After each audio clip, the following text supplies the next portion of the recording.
Welcome to Our Curious Amalgam, the weekly podcast brought to you by the Antitrust Law section of the American Bar Association. Our Curious Amalgam explores the fascinating and increasingly overlapping world of competition, consumer protection, data protection, and privacy law. Each week, we bring you leading global experts on the most compelling issues of the day. Enjoy the show. Hi, and welcome to Our Curious Amalgam. I'm John Roberti. Today's topic is rock can't get no satisfaction, or can it? Today we're going to talk about how antitrust and consumer protection law is applied to rock music. Over the years, there have been a surprising number of investigations and cases involving the rock industry. Today we're going to talk about why. My co-host today is Elyse Dorsey. Hi, Elyse. Hey, John. Elyse, why rock music and antitrust? Well, because it's fun, John. Who can't get into some kind of rock music or some music generally? And it's also a great way to, introduce folks to competition and consumer protection issues. And as the ways that we're changing how we consume music and experiences continue to develop, it's an area where we're seeing, continuing to see a lot of interesting issues come up. Elyse, who's our guest today? Our guest today is John Jacobson. John is a past chair of the ABA Antitrust section, and he is also a partner at Wilson Sonsini, Goodrich, and Rosati. And so, John, before we get started, we have heard a rumor that you're a huge Rolling Stones fan, so we have a very important question for you. Best song?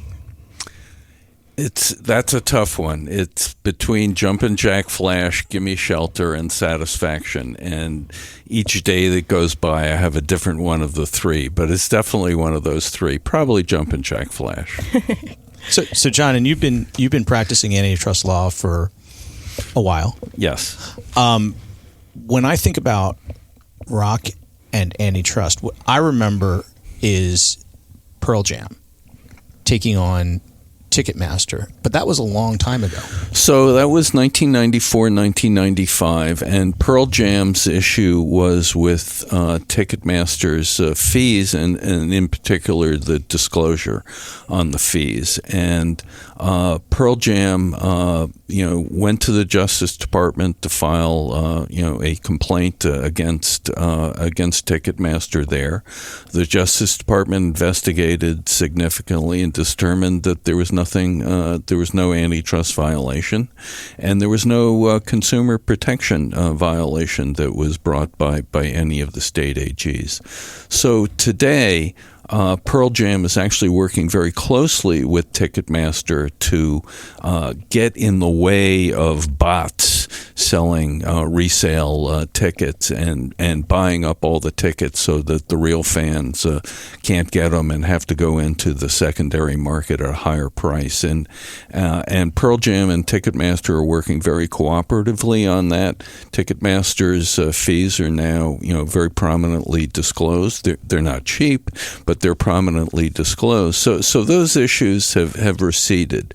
The big consumer protection issue today is all of the bots and the scalpers getting the tickets instead of the fans and increasing the prices on the secondary market. And the FTC is looking into that carefully. Congress has been looking into it. And ultimately, the fix is going to have to be a technological fix, and we're still a ways away from that. Well, John, let's talk about some of that. So when I thought of Pearl Jam, that was one of the first times I really thought about antitrust, because it was antitrust touching something that I was interested in. What are some of the key issues that we've seen since then?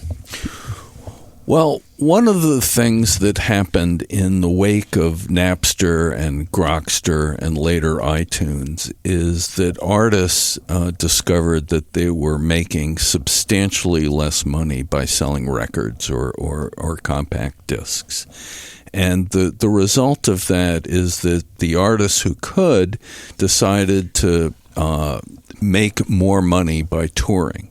And that led to substantial increases in ticket prices for concerts over the 1999 to 2019 period, the prices for concert tickets have skyrocketed substantially. So for the Rolling Stones tour that's coming up, for example, the prices for the first 10 rows are now $2,500 a ticket, which is more than the $25 that you typically expected to pay to see a rock show.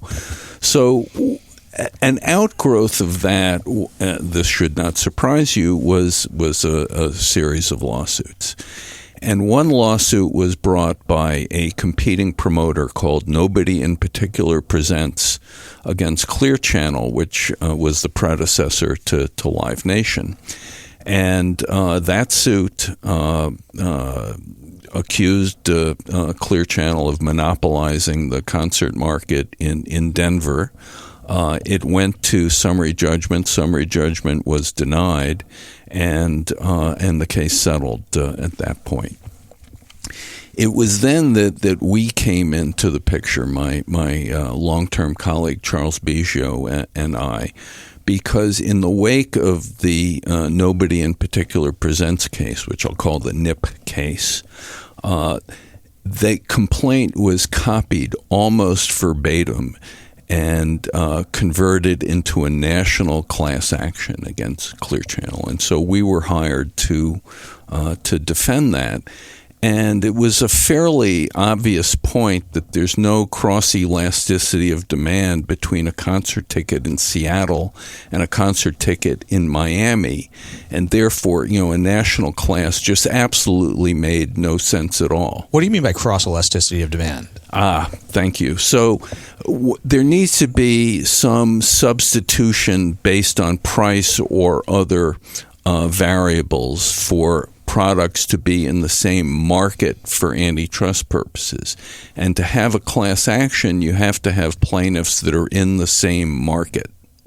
And if plaintiffs are in different markets, that's fine, but they can't be part of that class. So to have a national class, you have to have concert ticket buyers in the same market suing the same defendant for the same reasons. So that means that what you're saying is, if I live in Miami, I'm not very likely to be terribly interested in a concert ticket in Seattle. That is the point. Or if you're in Boston, you're probably not going to go to San Diego to see a show. Now, there are some shows like Celine Dion and Britney Spears in Las Vegas, and people do travel to see those. But those are really outliers, and basically, folks go to concerts within 100 miles of where they live. I thought you were saying that you were going to travel from Boston to San Diego to see Celine Dion, but no. I would travel from Boston to San Diego to not see Celine Dion. But no, I would not travel that far for that show. For the Rolling Stones, possibly. So anyway, the judge asked the class plaintiffs, well, this national class seems funky. If I throw it out, are you going to file local class cases? And they said no. And so class certification was denied, which was fundamentally the end of the case. The other side appealed to the Second Circuit. Second Circuit affirmed. Less than a month later, the first of 22 regional class actions were filed. And these were filed, all over the place.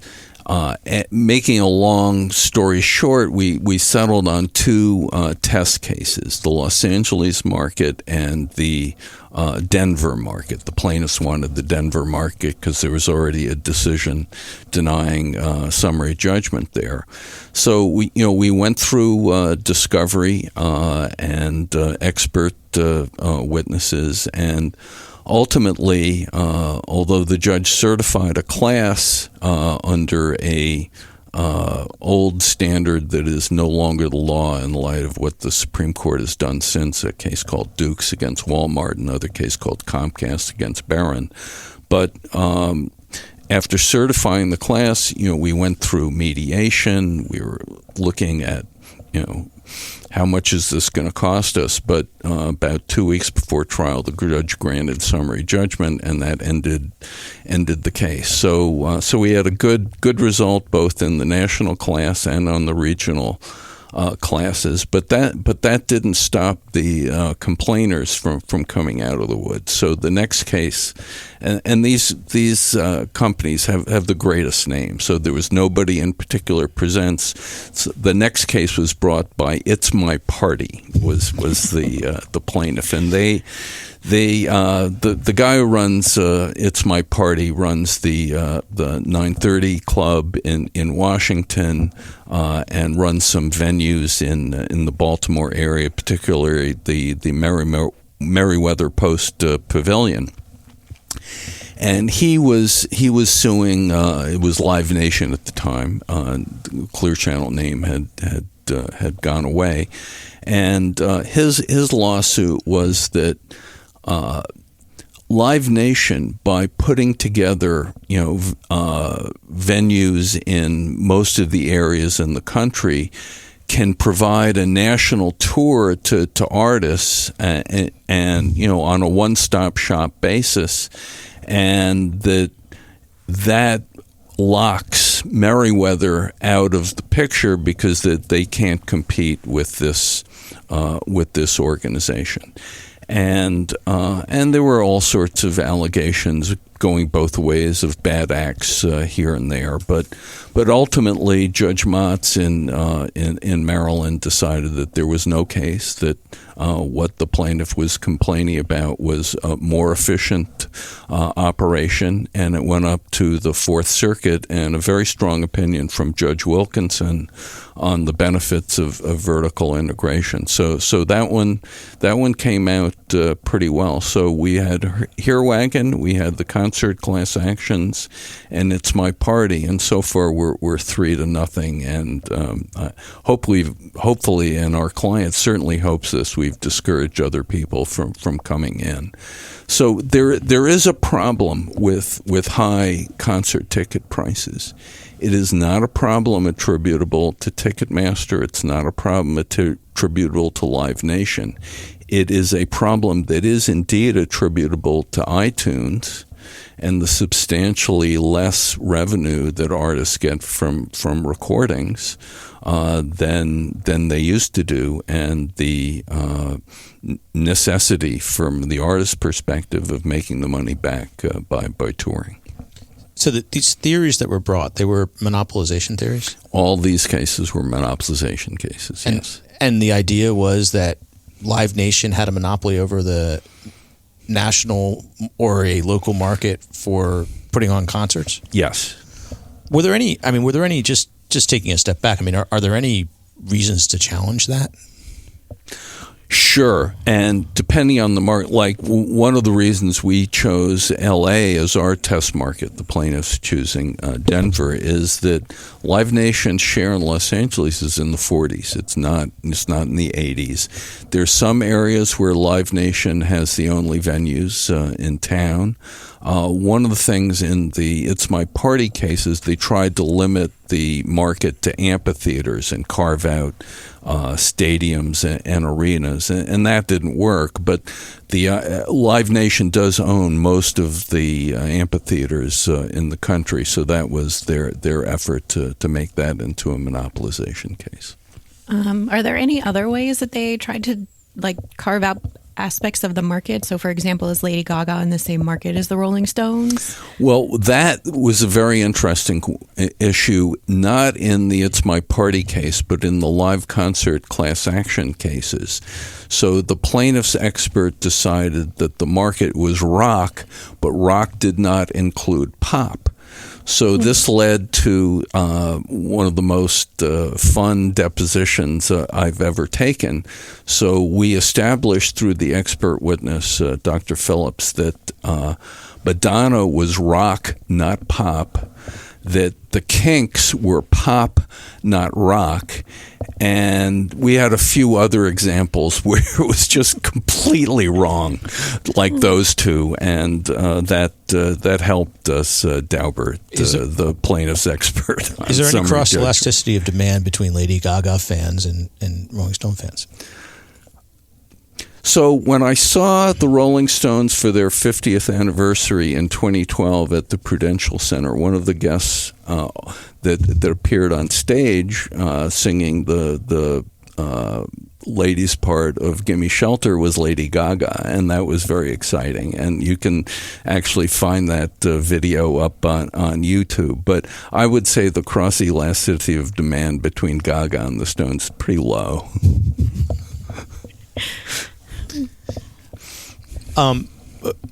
John, we've heard about this history of rock music. We talked a little bit about going back to Pearl Jam.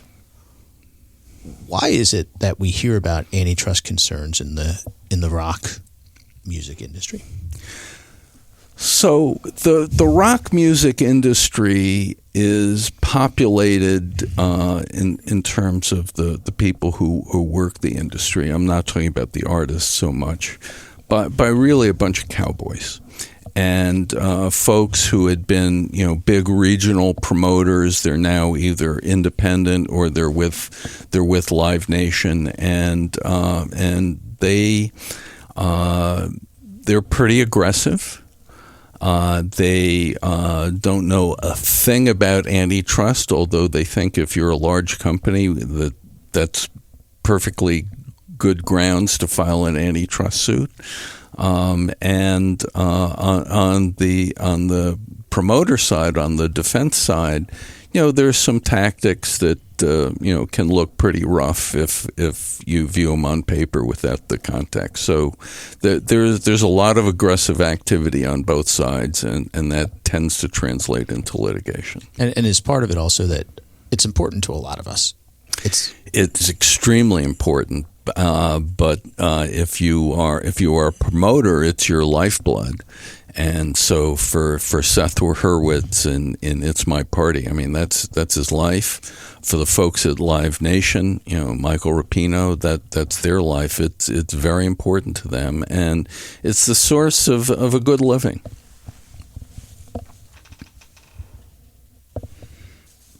Great. Well, John, you obviously love practicing antitrust law. Why are you so passionate about it? What is it that you like the most?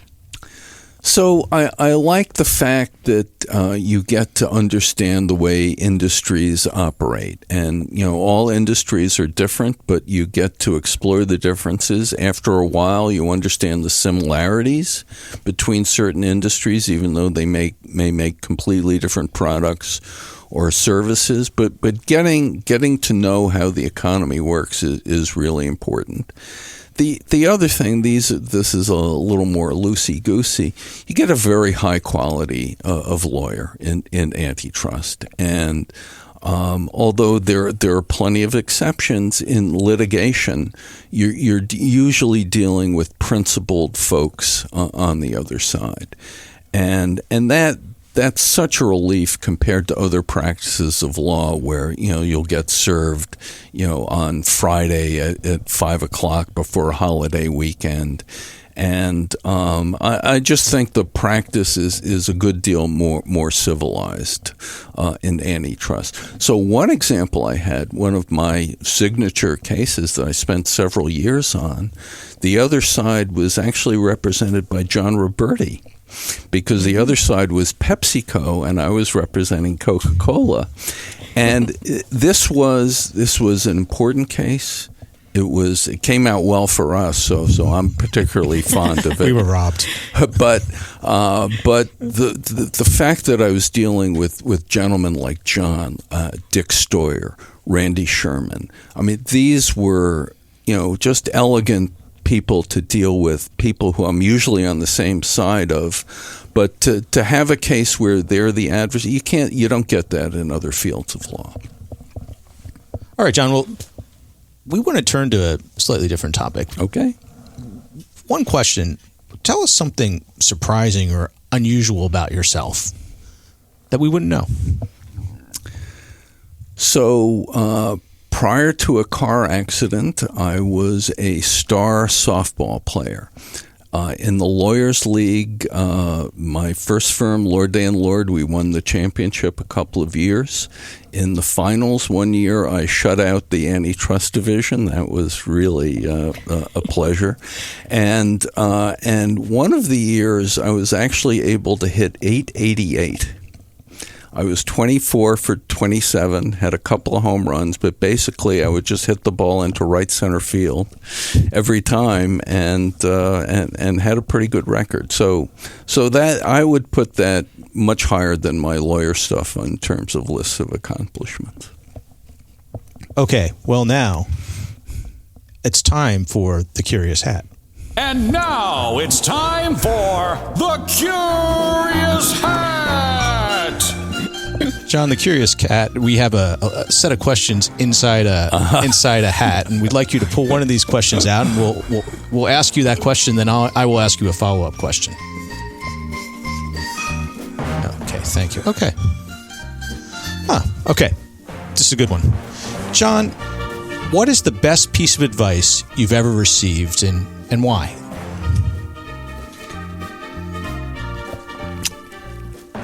To be patient. And it's because my tendency is to do everything really fast. And that has its benefits, but antitrust is an area where details are really important. And if you do things too fast, you can miss those really critical details. So be patient and careful. That was the advice I received. Now, does that advice apply beyond the work world? It does, because I'm not only impatient in the practice of law, but I'm impatient in every facet of life, and slowing down and enjoying it and understanding what's going on are the very good advice for me. All right, so I have one follow-up question. Yeah. A similar question. John, what is the best piece of advice you've received from either a billboard or a fortune cookie? So, one of my favorite billboards was for the revival of Star Wars a couple of years ago. So that really got me into getting back into the Star Wars groove and watching all the old movies again, and then seeing the Return of the Jedi and that sort of thing. So the advice was to go see Star Wars? Yes. Okay. Well, that'll do it for today's show. John, thank you. We will be back next week with our next episode of Our Curious Amalgam. We'll hope you join us then again. Thank you for listening to this week's episode of Our Curious Amalgam, a competition, consumer protection, data protection, and privacy law podcast. It is produced and shared around the globe by the ABA's Antitrust Law Section. The opinions expressed by the participants in this podcast are their own and do not necessarily represent those of their employer or other organization. If you like what you heard or would like to become a member of the American Bar Association, please check out what the Antitrust section has to offer at ambar.org Antitrust. If you have suggestions for topics or are interested in participating in a future episode, please reach out to us at ourcuriousamalgam@americanbar.org. Until next time, thank you for listening.